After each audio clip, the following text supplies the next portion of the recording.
आता बघूया टॉप 9 महत्त्वाच्या बातम्या। जळगावच्या सराफा बाजारात सोन्याच्या दरात 1100 रुपयांची वाढ, तर चांदीच्या दरामध्ये 24 तासात 3000 रुपयांची वाढ। आता सोन्याचे दर जीएसटी सह 1,27,000 रुपयांवर, तर चांदीचे दर जीएसटी सह 1,74,000 रुपयांवर। आशिष शेलार यांच्या जनता दरबार कार्यक्रमाच्या हॉलबाहेर गोंधळ, जनता दरबारासाठी नागरिकांची मोठी गर्दी, त्यामुळे हा मोठा गोंधळ झाला। 4 ते 5 तास बसून सुद्धा नंबर येत नसल्यामुळे नागरिक संतप्त। पिंपरी चिंचवडमध्ये भरधाव दुचाकीची कारला भीषण धडक, सुदैवाने हेल्मेट असल्यामुळे दुचाकी चालक यामध्ये थोडक्यात बचावला। अपघाताचा हा थरार सीसीटीव्हीत कैद।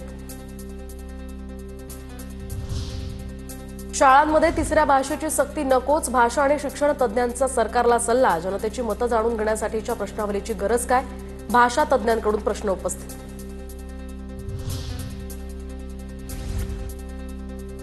5 पर्यंत पटसंख्या असलेल्या शाळा बंद होणार नाहीत, शाळा बंद करण्याचा आदेश अधिकाऱ्यांनी मागे घेतला।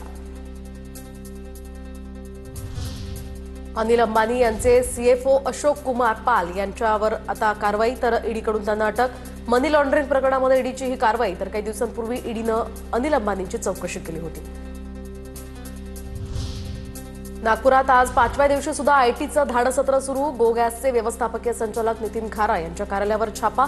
नितीन खारा यांच्यावर वर्षभरात झालेली ही तिसरी मोठी कारवाई। पुण्यातील भिडे पुलावरून वाहतूक पुन्हा सुरू, दिवाळीच्या खरेदीसाठी बाहेर पडणाऱ्या पुणेकरांना यामुळे दिलासा। मेट्रो प्रकल्पाचं काम सुरू असल्यामुळे काही दिवस पूल वाहतुकीसाठी बंद होता।